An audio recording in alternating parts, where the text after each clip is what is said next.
साहुणम् अर्हन्त भासियत्थं गणहर देवे हि गन्थियं सम्मं प्रणमामि भक्तिजुक्तो सुदृढान महोदहिं शिरसा।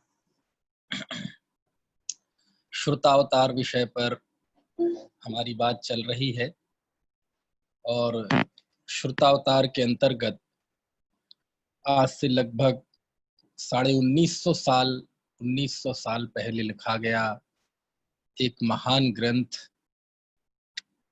आचार्य कुमार स्वामी द्वारा लिखित कार्तिकेयानुप्रेक्षा, जिसमें 489 गाथाएं हैं, 489, और इस 489 गाथाओं में निबद्ध यह ग्रंथ 12 भावनाओं का वर्णन करने वाला, अनुप्रेक्षाओं का कथन करने वाला सबसे प्राचीन तो नहीं, क्योंकि इसके पहले भी कथन आए हैं, लेकिन प्राचीन ग्रंथों में सबसे विशाल ग्रंथ है ना। बारसाणु बेखा भी था कुंद कुंद देव का, लेकिन वह इतना बड़ा नहीं था। लेकिन इसमें 489 गाथाओं में आचार्य ने 12 भावनाओं का वर्णन किया है और इन भावनाओं को इन अनुप्रेक्षा कहा है और इन अनुप्रेक्षाओं के लिए कहा है वैराग्य जननियों, कि ये जो 12 भावनाएं हैं ये वैराग्य की जननी है। वाह!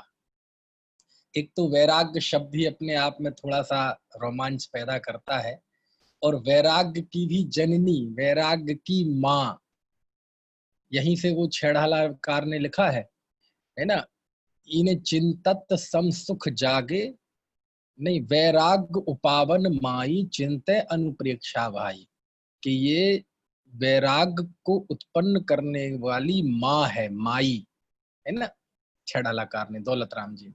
चलिए, बहरहाल हम 12 भावनाओं का पूरा वर्णन तो कर नहीं सकते, क्योंकि हम पहले 3 जगह कर चुके हैं, भगवती आराधना में भी, वारसाणु बेखा में भी और मूलाचार में भी। तो हम तो ये बात देख रहे थे कि आचार्य कुमार स्वामी, जिनका कार्तिकेय नाम शुभचंद्राचार्य ने अपनी टीका में दिया, इस ग्रंथ का नाम भी उन्होंने कार्तिकेयानुप्रेक्षा आचार्य ये शुभचंद्र भट्टारक ने टीका में दिया। प्राचीन नाम तो कुमार स्वामी है, ठीक है।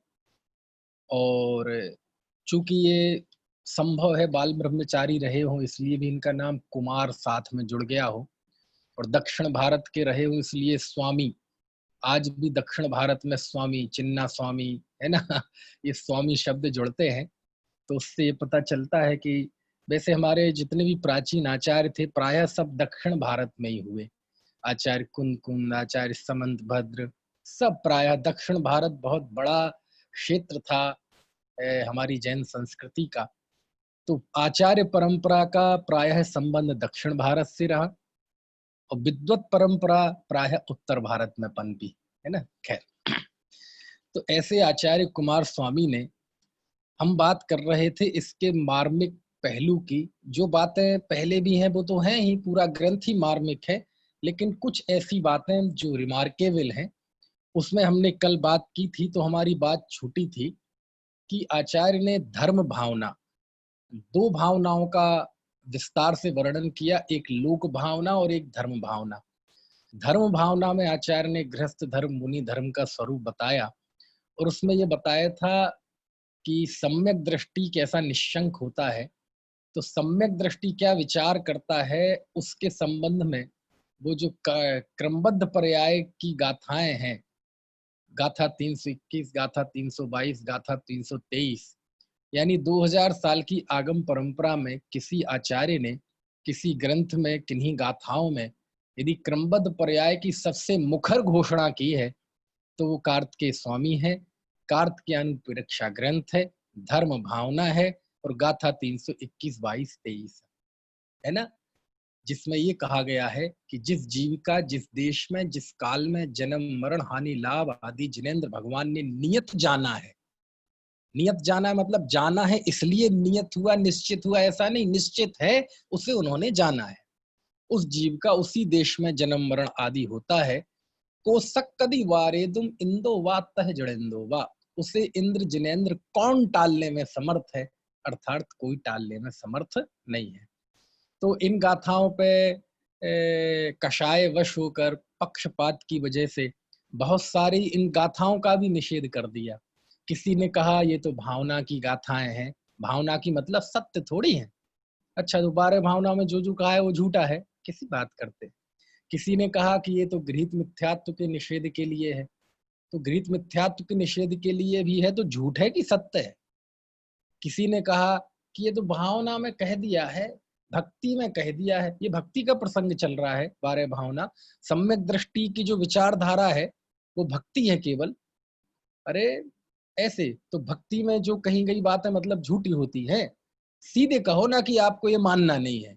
ऐसे आचार्य पे प्रश्न चिन्ह क्यों उठाते हैं, है ना।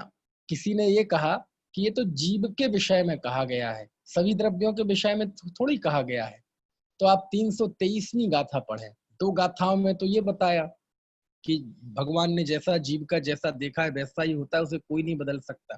फिर जब इसकी अगली गाथा लिखी तो आचार्य ने जीव को तो लागू किया और उस बात को फिर जनरलाइज कर दिया, उसका वैश्वीकरण कर दिया, उसका ग्लोबलाइजेशन कर दिया। कैसे कर दिया?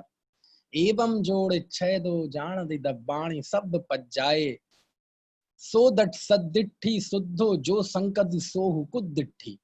इस प्रकार जो समस्त द्रव्य और उनकी गुण पर्यायों को जानता है, यानी उदाहरण लिया जीव का, लेकिन बताया क्या? इस प्रकार जो समस्त द्रव्य और उनकी पर्यायों को जानता है।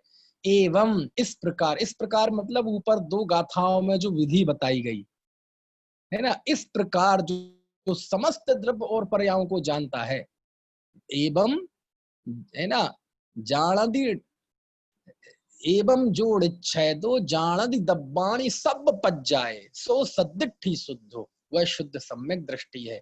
जो शंकदी, और जो इसमें शंका करता है, सोहु कुदिट्ठी, वह मिथ्या दृष्टि है। तो आचार्य ने तो 6 द्रव्यों में लगा रहे हैं और आप कह रहे हैं तो जीव की बात। किसी ने कह दिया कि ये तो नियतिवाद है। हाँ भैया, शास्त्र में जिस नियतिवादी की चर्चा शास्त्रों में है वो एकांत नियतिवादी की चर्चा है, जो 363 मत चलाए थे। उनसे 363 मत में, है ना, नियतिवादी को मिथ्या दृष्टि कहा है। तो वहां तो नियति के एकांती को भी मिथ्या दृष्टि कहा है, पुरुषार्थ के एकांती को भी मिथ्या दृष्टि कहते हैं। वो तो एकांत का निषेध है। तो ये कार्तिकेय स्वामी ने जो लिखा है एकांत है, आप कार्तिकेय स्वामी की गाथाओं को एकांत नियतिवाद कह रहे हैं।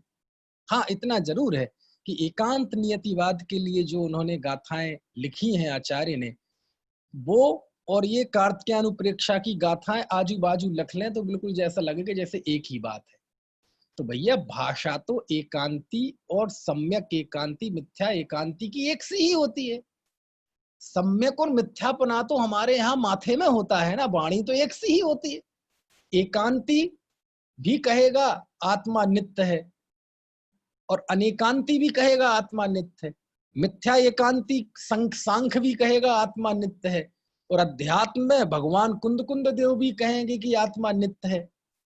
तो शब्द तो दोनों के एक से होते हैं। फिर एक मिथ्या एकांत है और एक सम्यक एकांत है, एक एकांत मिथ्या दृष्टि, एक अनेकांत अनेकांतवादी है। ऐसा भेद कैसे करते हैं आप? नियत से करते हैं, शब्दों से थोड़ी करते हैं। समझ में आया ना? है खैर, तो ऐसी कई बातें हैं। अब आपको इस विषय पे मेरे व्याख्यान सुनने हो तो YouTube पे काफी उपलब्ध है, क्रमबद्ध पर्याय पे। कुछ नहीं तो मैंने 400-500 व्याख्यान किए होंगे, कई बार, बार बार बार बार बार बार बार बार 500 व्याख्यान किए होंगे। तो वहां से आप ये सारी चीजें जान सकते हैं। मेरा तो यहाँ केवल उद्देश्य ये बताना था कि कार्तिकेय स्वामी ने आज से लगभग 1950 साल पहले घोषणा की क्रमबद्ध पर्याय की। समझ में आया ना? चलिए इसके बाद ये जब बात हो गई तो अब और मैं कुछ बिंदु आपको बताता हूं जो आचार्य ने बहुत गजब के लिखे। देखो, आप देखेंगे आचार्य ने धर्मानुप्रेक्षा में श्रावक के धर्म का वर्णन किया, श्रावक की प्रतिमाओं का वर्णन किया, मुनि 10 धर्मों का वर्णन किया, निशंकित आदि, है ना, 8 अंगों का वर्णन किया। गजब है ये धर्म भावना। इसमें इतना सर्वांगीण विवेचन आचार्य ने किया है कि बहुत पढ़ने लायक। कार्तिकेयानुप्रेक्षा ग्रंथ तो मैं कहता हूं जो एक दिन का जैन भी हो, आज ही जिन्होंने णमुकार मंत्र सुना हो, बिल्कुल नए हो, उन्हें भी ये कार्तिकेय अनुप्रेक्षा ग्रंथ जरूर पढ़ना चाहिए। सबको सरल सुपाच्य है ये ग्रंथ, है ना। अब देखो आप कितनी बड़ी बात कही। अच्छा एक बात, अब देखो एकदम ट्रैक बदलता है। जब आचार्य देव श्रावक की 11 प्रतिमाओं का वर्णन कर रहे थे, तो सबका अच्छा वर्णन है, मैं तो वो बात बता रहा हूँ, एकदम कोई स्पेशल बात आई हो तो उसमें छठवीं प्रतिमा है जिसका नाम है रात्रि भुक्ति त्याग। रात्रि भोजन का पूर्णता त्याग, कृत कार्य तन्मोदना, सब तरह से त्याग, 9 कोटि से त्याग। ठीक है, ये प्रतिमा है, सामान्य बात है। लेकिन इसमें आचार्य ने एक ऐसी बात कह दी कि जो रात्रि भोजन का त्यागी होता है वह अच्छा, आप में से ज्यादातर लोग रात्रि भोजन के त्यागी होंगे, ज्यादातर नहीं, प्रायः सभी होंगे, हम तो ऐसी उम्मीद भाते हैं। अब कोई एक आध भूला भटका हो तो बात अलग है। अच्छा, आप लोग उपवास करते हैं? क्यों जी, जो रात्रि भोजन का त्याग करते हैं वो जी उपवास करते हैं क्या? किसी आप तक आपने एक भी उपवास किया क्या? है ना। आप अपने मन में जवाब दीजिए, कमेंट बॉक्स में भी दे सकते हैं। कितने लोगों ने उपवास किए हैं?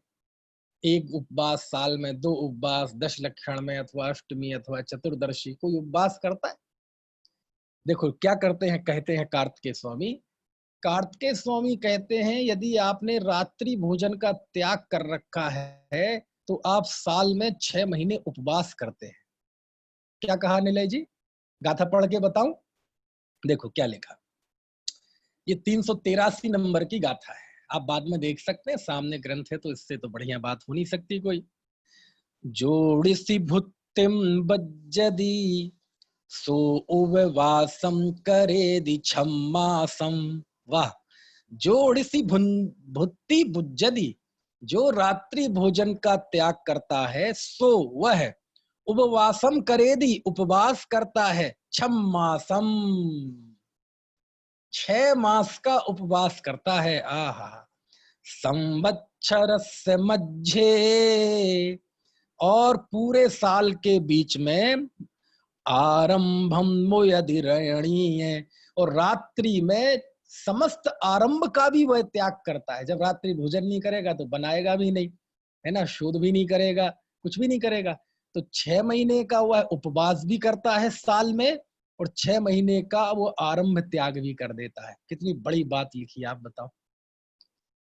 समझ में आ रही है बात? कितनी मतलब आनंददायक बात है। यानी इससे ज्यादा प्रोत्साहन और क्या हो सकता है कि रात्रि भोजन का त्यागी जीव साल में 6 महीने का उपवास करता है। तो हम तो रोज भोजन करता है जी, नहीं, आचार्य कहते उपवास करता है। क्यों? क्योंकि शाम को सूर्यास्त के पहले भोजन छोड़ दिया, भोजन करने के बाद कब तक के लिए? अगले दिन तक के लिए।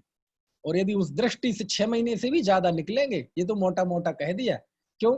मान लीजिए आज के दिनों में आपने शाम को 5:30 बजे भोजन कर लिया, ठीक है, और आप सुबह 5:30 बजे तक तो 12 घंटे हो गए, और सुबह 5:30 बजे तो कोई कुछ करता नहीं, नाश्ता भी करेंगे तो 8-9 बजे करेंगे, तो 15-16 घंटे बाद आप दोबारा भोजन लेते हैं। तो यदि इस दृष्टि से देखा जाए तो 6 महीने से भी ज्यादा बैठेगा।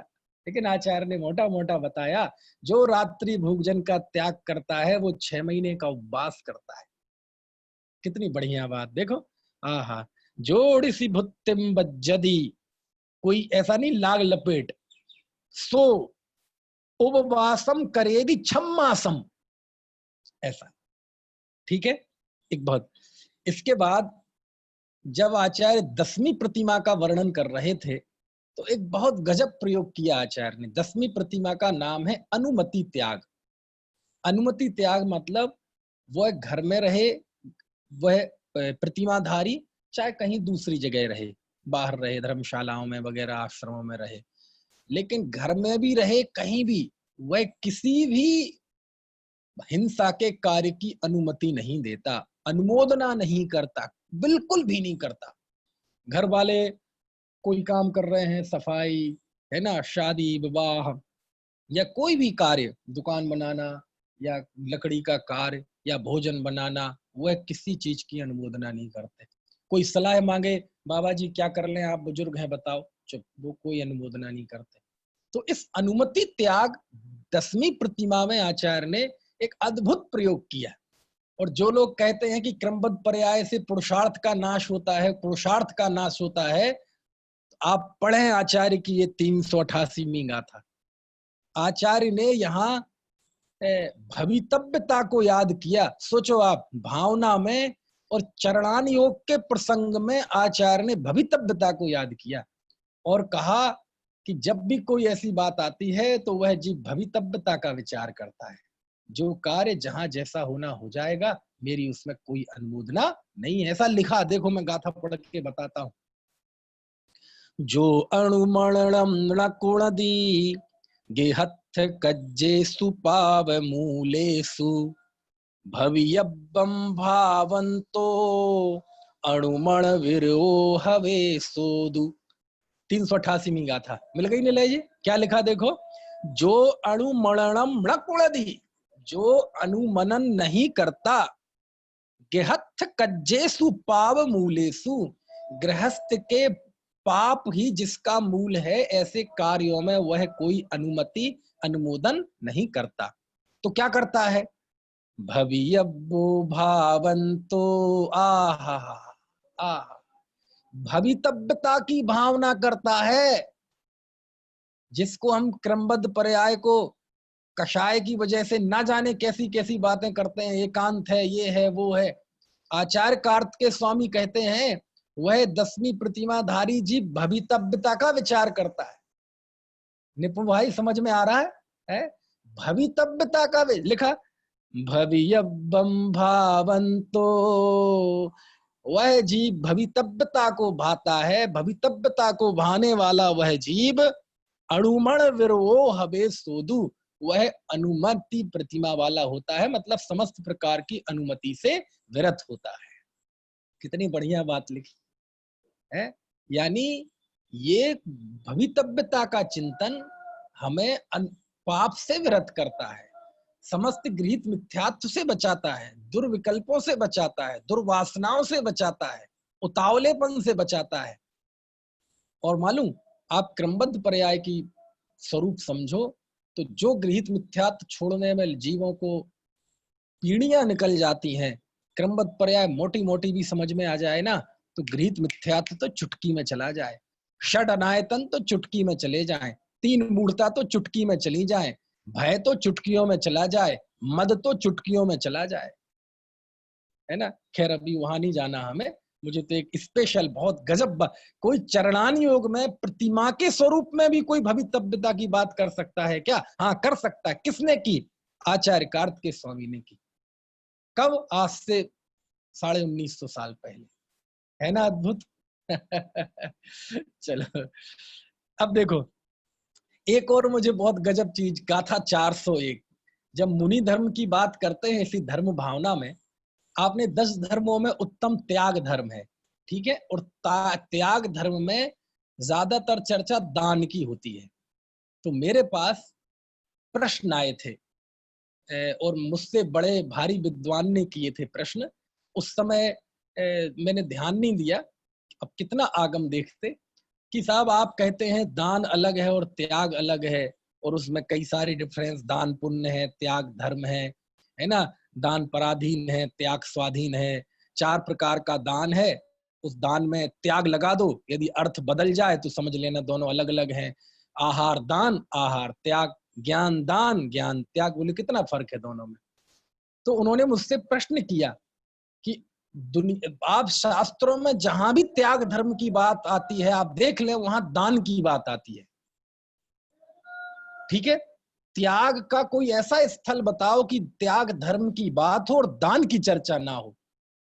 तो मैंने अलग से तो नहीं खोजा, लेकिन जब ये कार्तिकेयानुप्रेक्षा में पढ़ रहा था तो मुझे उत्तम त्याग की गाथा इसमें मिली कि बात उत्तम त्याग की आचार्य ने मुनि धर्म के स्वरूप में, लेकिन दान का नाम तक नहीं लिया।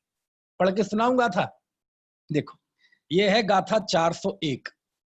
देखो मतलब ये सब आगम है, यानी हम, वो बात अलग है कि तर्क से कर रहे हैं, लेकिन तर्क में भी आगम है। जो चयदि मिठ भोजम उभयर्णम राय दोष संजनयम वसदिम मत हेतुम चाय गुणों सोहवे तस्य। चाय, दूसरी पंक्ति में लिखा चाय गुणों। ये चाय गुण कौन सा होता है? हमारे निलय जी को चाय बहुत पसंद है। चाय, चाय किसे कहते हैं? त्याग को प्राकृत में चाय कहते हैं। क्यों जी, अब तो आप लोगों को भी चाय पसंद आ गई होगी, जो लोग चाय को पसंद नहीं करते। वो चाय पे नहीं, असम की चाय। त्याग धर्म को यहाँ गाथा में चाय कहा है। चाय गुणों, त्याग गुण, सो हवे तस्य, उस जीव के त्याग गुण होता है, त्याग धर्म। किसके? जो चयदि मिठ भोज्यम, जो मिष्ट भोजन का त्याग करता है, दान देता नहीं, दान तो गृहस्थ देता है और त्याग धर्म मुनि के होता है। तो देखो यहाँ दान का नाम तक नहीं लिया आचार्य ने त्याग धर्म में। जो चयदि मिठ भोजम, जो मिष्ट भोजन का त्याग करता है, उभयर्णम राय दोष संजयम, और जो उपकरणों के प्रति राग द्वेष का त्याग करता है, और बसदिम ममत्व हेतुम, और बसदी, जहां वो स्थान, जिस स्थान पर है, गुफा हो, सूना घर हो, जहां भी हो, उस बसतिका के प्रति ममत्व का त्याग करता है। गृहस्थ की बात आती है तो ये देता है ना, आहार दान, उपकरण दान, बसती का दान, तो वो तो दान उसका प्रसंग है। लेकिन मुनि क्या करते हैं? उनका त्याग करते हैं।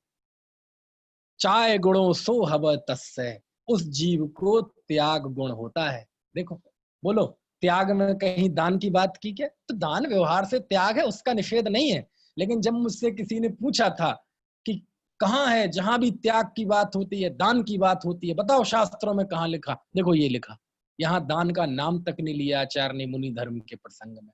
दान की मुख्यता तो गृहस्थ के होती है। गृहस्थ के जब त्याग की बात आती है तो वहां मुख्यता दान की होती है, क्योंकि उसके दान में ही त्याग छुपा हुआ है ना? देखो, निपुण जी टिप्पणी कर रहे हैं, दोषों का चाय किया जाना चाहिए। त्याग के लिए चाय कहा ना, तो उन्होंने प्राकृत का प्रयोग कर दिया। चलिए, इसके बाद एक और बहुत महत्वपूर्ण गुत्थी गाथा 406 में, अद्भुत। इसमें इस बात, एक कार्तिकेयानुप्रेक्षा आचार्य, मतलब आचार्य ने, कार्तिकेय स्वामी ने इतना पक्ष लिया अहिंसा धर्म का। सभी पक्ष लेते हैं, लेकिन इस गाथा में आपको पता चलेगा। हमारे पास प्रश्न आते हैं, कई प्रश्न आते हैं, लेकिन हम सबके जवाब नहीं देते, और कैमरे के सामने तो बिल्कुल नहीं देते, क्योंकि कई ऐसे प्रश्न होते हैं कि जिनका जवाब वो हमारे अंदर भी अशांति पैदा कर सकता है और आपके अंदर भी।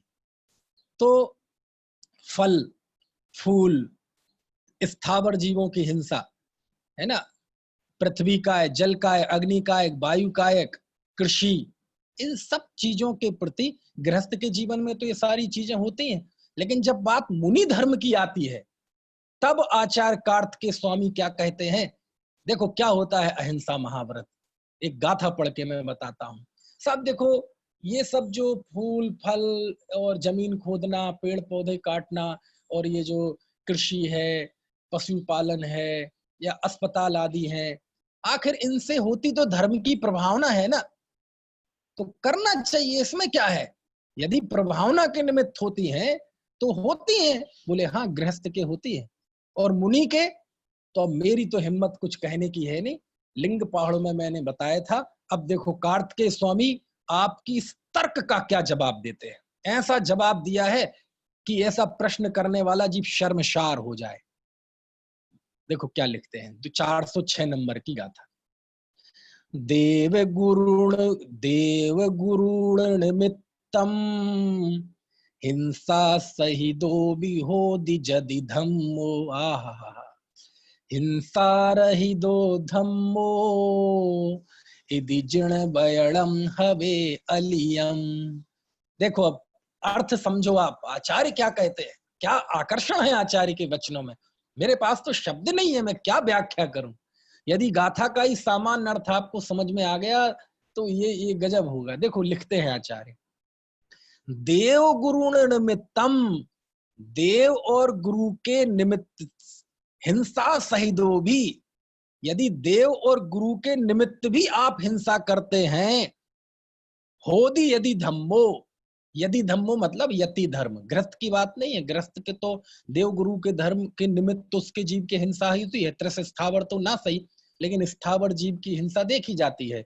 भगवान, मान लीजिए देव पूजा करना है तो वो जल गर्म करेगा, है ना, तो वो हिंसा आदि के प्रसंग है। वो मंदिर बनाएगा तो हिंसा का प्रसंग है।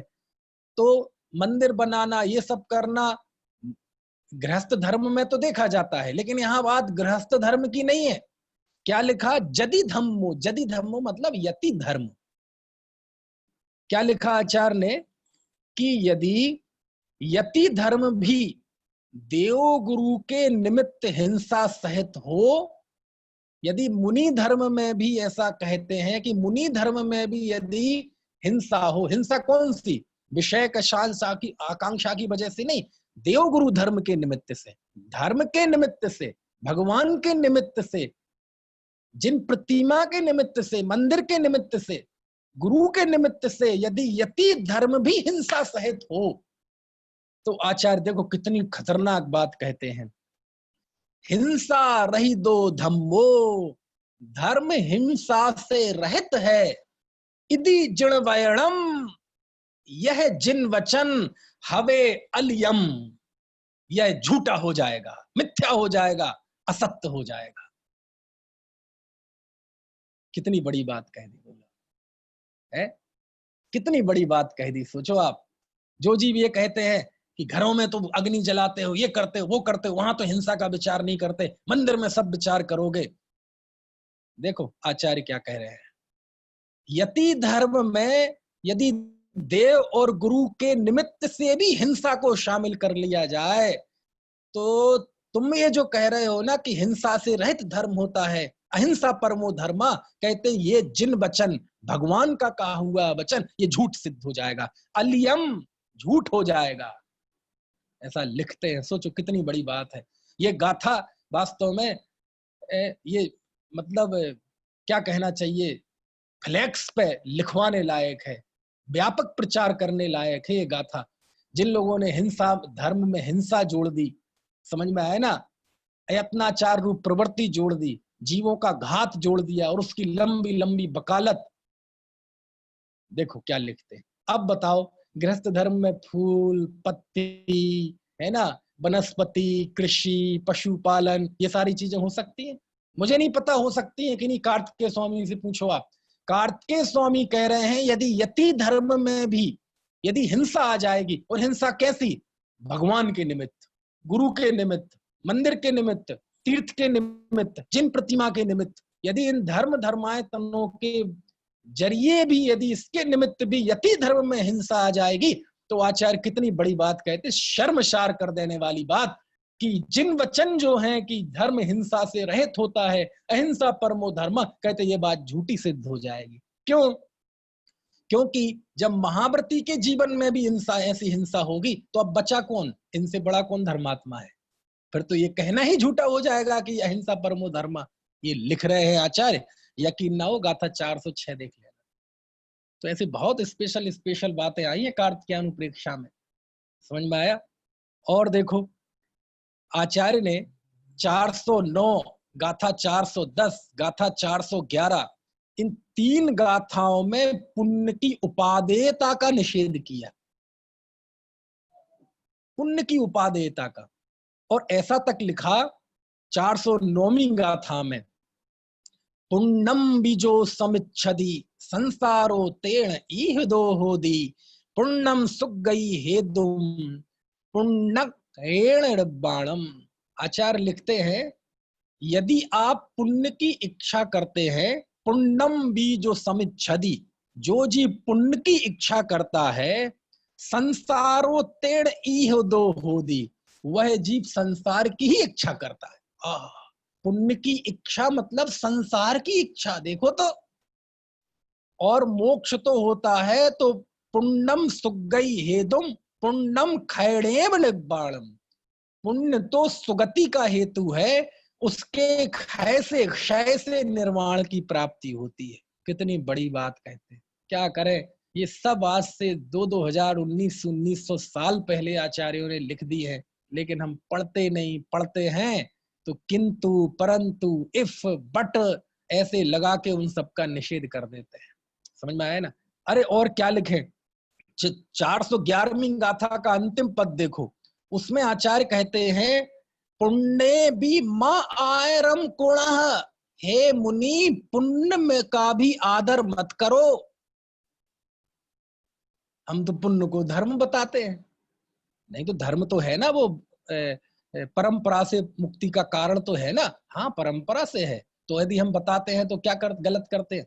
नहीं, बताना गलत नहीं है, लेकिन हम मुंह से तो बोलते हैं पुण्य परंपरा से मुक्ति का कारण है, लेकिन आपका विवेचन तो ये होता है कि पुण्य परंपरा से नहीं बल्कि परमार्थ से मुक्ति का कारण है। मुंह से बोला जाता है परंपरा, लेकिन टेस्ट आता है मन में परमार्थ का, और परमार्थ से वह है ये बात मुंह से ऐसे बोली जाती है जैसे उपचार हो, बोली जाती है परमार्थ की बात, लेकिन मन में भाव चलता है जैसे उपचार है, ये तो पुण्य है, पुण्य भी संसार का कार्य तो उपचार है। समझ में आया ना? क्या करें भैया।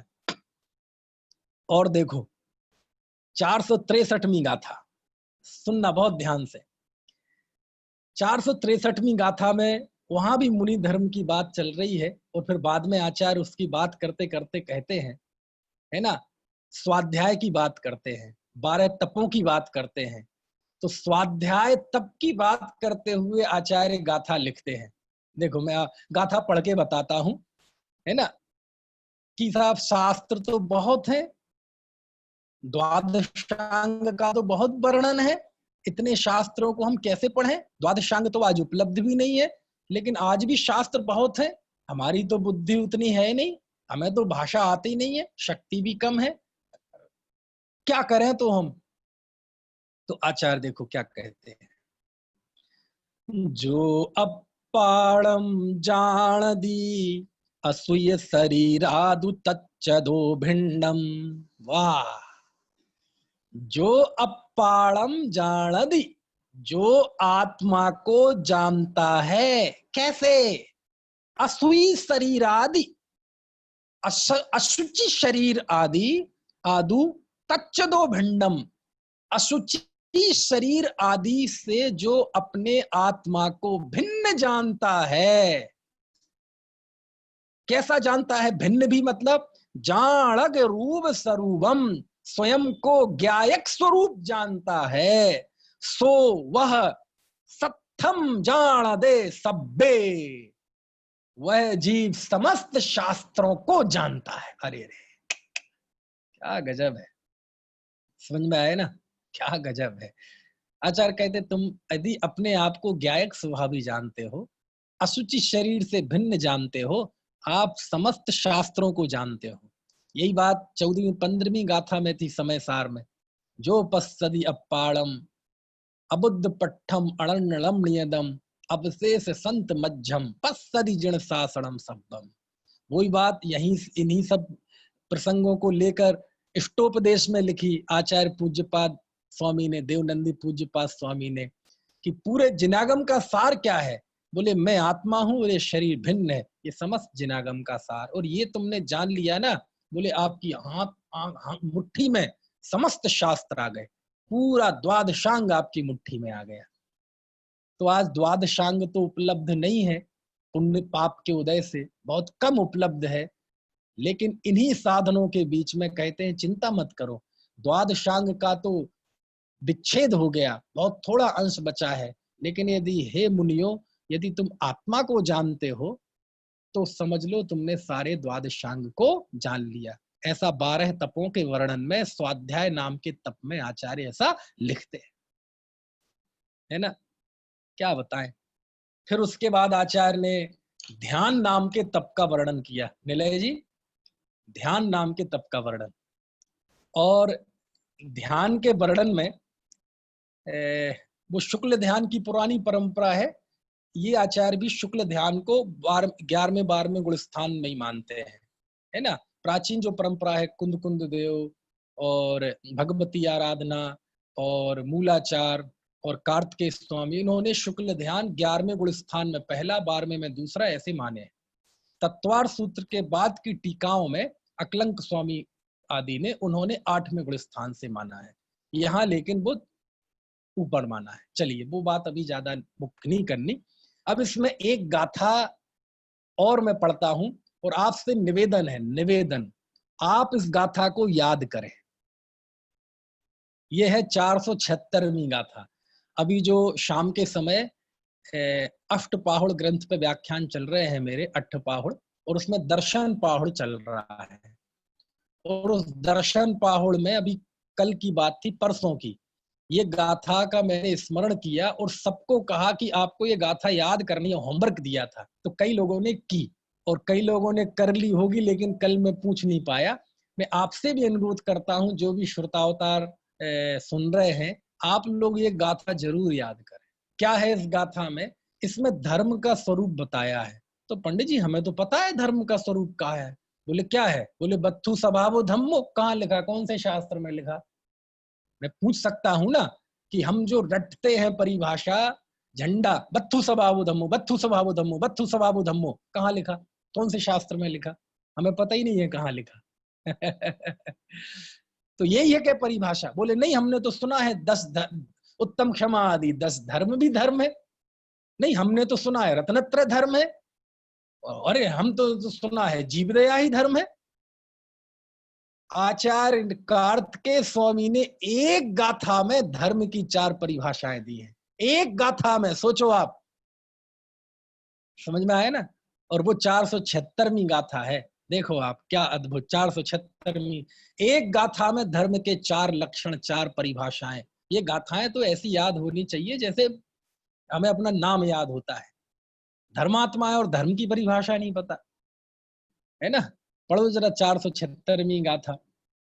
धम्मो बत्थु सहाबो खमादि भावो या 10 विहो धम्मो रैणत्तयं च धम्मो जीवाणं रक्षणं धम्मो। वाह वाह, क्या कार्तिकेय स्वामी आहा लिखते हैं। सबसे पहले कौन सी परिभाषा दी? बोले कान खोलकर सुन लो, इधर आओ।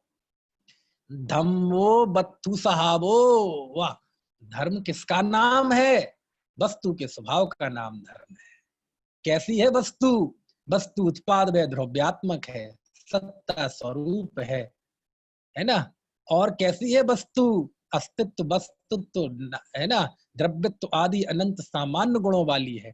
और कैसी है वस्तु? तो दुनिया में जाति अपेक्षा 6 द्रव्य है, जीव, पुद्गल, धर्म, अधर्म, आकाश, काल। कैसी है वस्तु? जीव सदाकाल चेतनामय है, पुद्गल सदाकाल स्पर्श रस गंध वर्ण पूर्ण गलन वाला है। समझ में आए ना? और कैसी है वस्तु? ये सब वस्तु का स्वभाव है, इसका नाम धर्म है। और दूसरी परिभाषा क्या दी? खमादि भावो या 10 विहो धम्मो। वाह, है ना? उत्तम क्षमा आदि जो 10 भाव हैं उसे धर्म कहा। 2, तीसरा रैणत्रयं च धम्मो, और रत्नत्रय धर्म है। और चौथा जीवाणम रक्षणम धम्मो, और जीवों की रक्षा धर्म है। समझ में आया ना? सब आ गया, निश्चय, व्यवहार, चरणानुयोग, सब आ गया, कुछ नहीं बचा। इनसे अलग है कोई धर्म? तो ये 4 धर्म कोई अलग अलग हैं क्या? 4 धर्म कोई अलग अलग हैं क्या? बोले एक वस्तु आश्रित है और 3 लक्षण वस्तु स्वरूप को जिसने ग्रहण किया है उस जीव की परिणति के आश्रित है। बत्थु स्वभावो धम्मो, ये वस्तु का धर्म है, और जिसने इस वस्तु धर्म को स्वीकार कर लिया उस जीव के अंदर रत्नत्रय धर्म प्रकट होता है, उत्तम क्षमादि 10 धर्म प्रकट होते हैं, और जीवों के प्रति रक्षा का, करुणा का भाव प्रकट होता है। समझ में आया ना? तो एक आलम्बन की तरफ से है, वस्तु स्वभाव धम्मो, ये आलम्बन का विषय है, और बाकी 3 ये प्रकट करने के विषय है। समझ में आया ना? और ये 4 धर्म की परिभाषाएं दी है। बोलो आ गया पूरा जिनागम की नहीं? एक एक गाथा में देखो, अच्छी नियत से और निष्पक्ष भाव से और विशुद्ध आत्महित की प्रेरणा से पढ़ेंगे तो जिनवाणी का कोई एक श्लोक, कोई एक सूत्र, कोई एक गाथा, कोई एक पद पढ़ के भी जीव का आत्म कल्याण हो सकता है। 10 प्रकार के सम्यक्त में है ना, आज्ञा सम्यक्त, सूत्र सम्यक्त, ये सब क्या है, बीज सम्यक्त, है ना, ये सब चीजें हैं। देखो ठीक है, एक बार फिर से पढ़ ले इस गाथा को। धम्मो बत्थु सहावो खमादि भावो यदस बिहो धम्मो रैणतयं च धम्मो जीवाणं रक्षणो धम्मो रक्षणं धम्मो। ठीक है, याद हो जाएगी ये गाथा, रागिनी बहन याद कर लोगी ये गाथा? हाँ कर लेना, बहुत अच्छी गाथा है। ठीक है, एक और गाथा कल बतानी थी लेकिन मैं बताना भूल गया था, आज उसका जिक्र किए देता हूँ। 5 मिनट बचे हैं क्योंकि कल से हम अगला ग्रंथ पढ़ेंगे, कल से हम तत्वार्थ सूत्र पर बात करेंगे। क्योंकि अब जो श्रुतावतार में अब कुंद देव के समय की जो पीढ़ी थी आचार्यों की, अब एक कदम आगे की पीढ़ी चलने वाली है। अभी तक 60 व्याख्यानों में तो अभी वही पीढ़ी चल रही थी 2000 साल पहले की। अब अगली पीढ़ी मतलब कुंद देव के शिष्य पट्ट शिष्य उमा स्वामी, अब अगली पीढ़ी पर बात चलेगी। तो कल हम तत्वार्थ सूत्र पर बात करेंगे, बहुत आनंद आएगा। समझ में आए ना? आपके और भी जो परिचित हों भले ही ना सुन पाए हों बाकी, लेकिन अब तत्वार्थ सूत्र पर बात हो तो आप उन्हें भी जोड़िए। तत्वार्थ सूत्र की विषय में बहुत सारी बातें मैं बताऊंगा जो मेरे पढ़ने में आई, है ना। तो अभी 3-4 मिनट में एक गाथा और आपको बता दूं। ये गाथा है गाथा नंबर 92। कौन से नंबर की गाथा है? 92 नंबर की गाथा है। हम प्रायः प्रयोग करते हैं, वो बहुत जीव कषाई है, बहुत कषाय वाला जीव है, बहुत तीव्र कषाई है। और जो थोड़ा ज्यादा गुस्सा ना करता हो उसे हम क्या कहते हैं? वो मंद कषाई है। जो सीधा सरल बहुत मंद कषाई है जी। और जो ज्यादा ही सीधा सज्जन हो तो उसको तो हम क्या कहते हैं? अजी वो तो महामंद कषाई है। ऐसा बोलते कि नहीं? आचार्य कार्तिकेय से पूछो, आचार्य कार्तिकेय के चरणों में जाके पूछो, हे आचार्य देव तीव्र कषाय किसे कहते हैं? तीव्र कषाय मतलब अनंतानुबंधी कषाय किसे कहते हैं? तो हम क्या कहेंगे? बहुत तेज गुस्सा आता हो, आंखें लाल हो गई हो, इसका नाम अनंतानुबंधी कषाय नहीं। आचार्य बताते हैं तीव्र कषाय किसे कहते हैं। याद रखने लायक चीज है। देखो आचार्य 92वीं गाथा। अपसंस्करणम पूज्ये सुविदोष गहन शीलत्तम वैरधरणम च स्वीरम तिब्ब कषायाण लिंगाणी। आहा, तीव्र कषाय के 3 चिन्ह। अपसंस्करणम, वाह, उपगूहन अंग का विरोधी है ना ये, तो स्वाभाविक है अनंतानुबंधी कषाय वाले जीव के होगा, क्योंकि उपगूहन तो सम्यक दर्शन का अंग है और उपगूहन अंग तो सम्यक्त्वाचरण चारित्र है, तो स्वाभाविक है मिथ्या दृष्टि अनंतानुबंधी की बात है। अपसंस्करणम, आत्म प्रशंसा करना, और पूज्येषु भी दोष ग्रहण शीलत्तम, और पूज्य पुरुषों में दोष ग्रहण करने का स्वभाव। दोनों ही सील, दोनों इसमें लगा लेना, है ना। अपसंस्करणम शीलत्तम और पूज्येषु भी दोष ग्रहण शीलत्तम, अपनी प्रशंसा करने का स्वभाव। जहां देखो अपनी प्रशंसा, अजी मैं गया था, मैंने ऐसा किया, मैंने ऐसा किया। कभी कभार कोई हो जाए तो कोई बात नहीं, लेकिन ये आपके स्वभाव में आ जानी है चीज। समझ में आया ना? ऐसा अपनी प्रशंसा करना और दूसरे पूज्य पुरुषों के की उनकी पूज्यता को नहीं देखकर उनमें दोषों को ग्रहण करने का स्वभाव, ये तो ठीक है। तीसरा है बहुत जबरदस्त, इससे भी ज्यादा जबरदस्त, बैर धरणम च स्वीरम, और लंबे समय तक बैर धारण करना। लंबे समय तक स्वीरम, लंबे समय तक बैर। थोड़ा क्योंकि क्रोध में तो देखो किसी का वश नहीं होता, सम्यक दृष्टि को भी आ जाता है। ऐसा तीव्र चारित्र मोह कर्म क्रोध कर्म की उदीर्णा हो कि एकदम तीव्र क्रोध आ जाए, उस समय तो हमारी चीजें हाथ में रहती नहीं। लेकिन उसे बैर बना लेना, उसे दूर करने की कोशिश नहीं करना, क्योंकि यदि वह क्रोध किसी व्यक्ति के प्रति 6 महीने से ज्यादा चल गया तो अनंतानुबंधी में कन्वर्ट हो जाता है, भले ही वो सम्यक दृष्टि क्यों ना हो।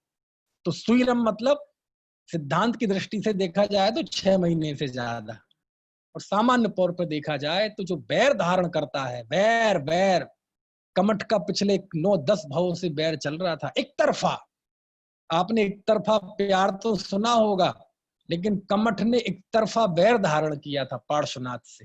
समझ में आया ना? तो कहते हैं ये जो वैर की प्रवृत्ति है ना, क्योंकि क्रोध आना ये चारित्र मोह का दोष है, और वैर धारण करना ये दर्शन मोहजन्य प्रवृत्ति है। क्यों?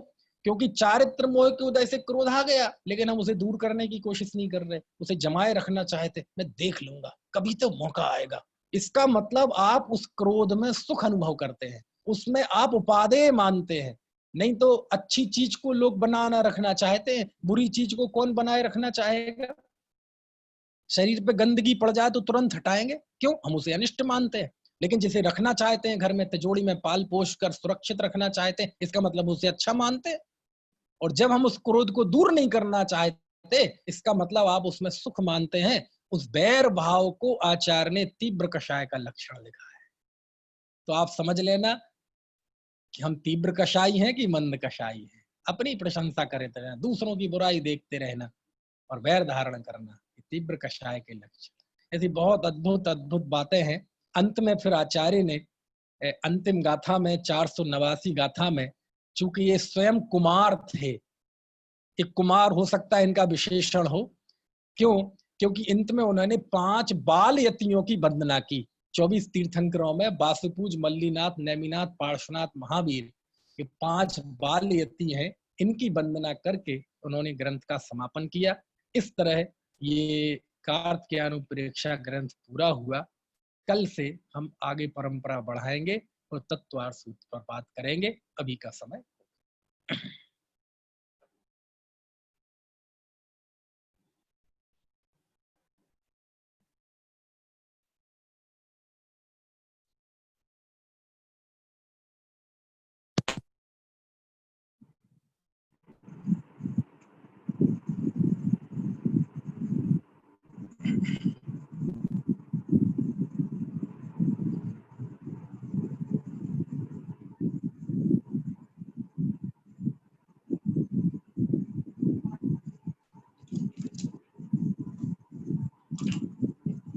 वीडियो तो ज्यादा लोगों का नहीं चल रहा है, लेकिन है काफी। तो यदि किसी को कोई प्रश्न हो तो पूछ ले। किसी को कोई प्रश्न हो, है ना, प्रश्न हो या कुछ, कोई प्रश्न हो या कोई बात ऐड करनी हो या अपनी तरफ से कुछ कहना हो, है ना, तो आप पूछ सकते हैं। चलिए, कोई बात। जिनवाणी स्तुति अनंत